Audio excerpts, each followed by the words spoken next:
जी हाँ दोस्तों, सही सुना आपने कि आप स्टॉक है या बॉन्ड। स्टॉक मार्केट में इन्वेस्ट करने से पहले ये जानना बहुत ज़रूरी है, क्योंकि ये जानकर आप सही फैसला कर पाओगे कितना स्टॉक्स में इन्वेस्ट करना चाहिए और कितना बॉन्ड्स में।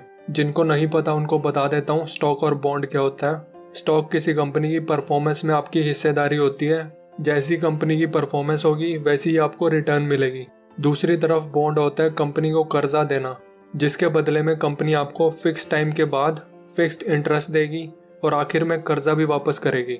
बॉन्ड में आपको रेगुलर इनकम मिलेगी। स्टॉक में कंपनी की परफॉर्मेंस पे डिपेंड करेगा कि कुछ मिलेगा या नहीं, और अगर मिलेगा तो कितना मिलेगा। चलते हैं वापस अपने सवाल पे, आप स्टॉक या बॉन्ड कैसे हो सकते हो। ये दो चीज़ों पे डिपेंड करेगा।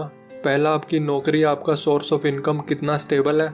दूसरा, आपकी नौकरी के कितने साल बचे हैं रिटायरमेंट तक। आप बॉन्ड तब हो जब आपके पास कोई सेफ और स्टेबल नौकरी है, जैसे कि सरकारी नौकरी, डॉक्टर, प्रोफेसर या बैंकर। अगर आप जवान हो और आपके नौकरी के बहुत साल बचे हैं, तब भी आप बॉन्ड हो, क्योंकि आपके पास बहुत लंबा टाइम है पैसा कमाने के लिए।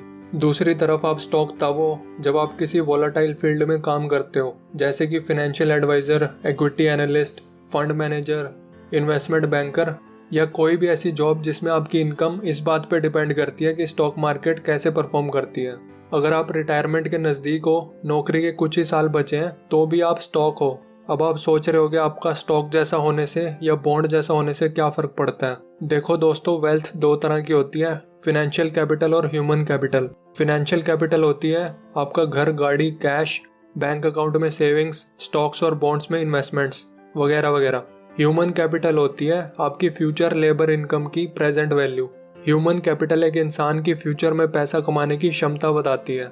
जिस दिन आपकी पहली जॉब का पहला दिन होता है, उस दिन आपकी ह्यूमन कैपिटल मैक्सिमम होती है, क्योंकि अभी आपके पास नौकरी के बहुत साल पड़े हैं। और उसी दिन आपकी फिनेंशियल कैपिटल मिनिमम होती है, क्योंकि आपके पास ज़्यादा सेविंग्स या इन्वेस्टमेंट्स नहीं होती।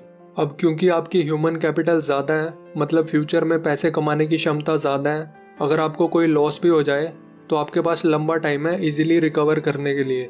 इसलिए आपको अपनी फिनेंशियल कैपिटल स्टॉक्स जैसे रिस्की एसेट्स में ज़्यादा इन्वेस्ट करनी चाहिए। फिर जैसे जैसे आपकी उम्र बढ़ती जाती है, आपकी ह्यूमन कैपिटल फिनेंशियल कैपिटल में बदल जाती है। फिनेंशियल कैपिटल नौकरी से कमाए हुए पैसे को सेव या इन्वेस्ट करके बढ़ती रहती है।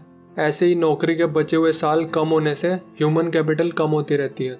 टाइम के साथ आप बॉन्ड जैसे से स्टॉक जैसे हो रहे हो, इसलिए आपको भी टाइम के साथ धीरे धीरे अपनी इन्वेस्टमेंट्स स्टॉक से बॉन्ड्स में शिफ्ट करना होगा।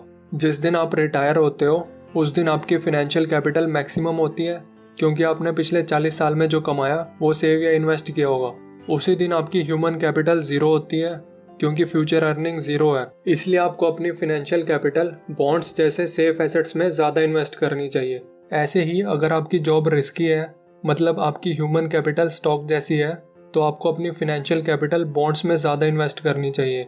अगर जॉब सेफ और स्टेबल है, मतलब आपकी ह्यूमन कैपिटल बॉन्ड जैसी है, तो आपको अपनी फिनेंशियल कैपिटल स्टॉक्स में ज़्यादा इन्वेस्ट करनी चाहिए।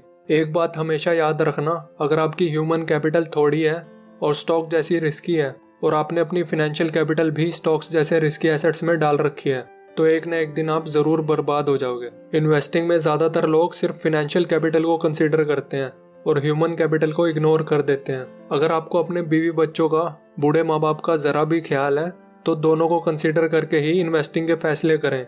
इससे आपकी रिस्क मिनिमाइज होगी और रिटर्न मैक्सिमाइज होगी, और आपकी टोटल वेल्थ की डाइवर्सिफिकेशन होगी, ना कि सिर्फ फिनेंशियल कैपिटल की। ये वीडियो अपने दोस्त, फैमिली, रिलेटिव्स के साथ भी शेयर करो, ताकि वो बेहतर डिसीजन ले सकें।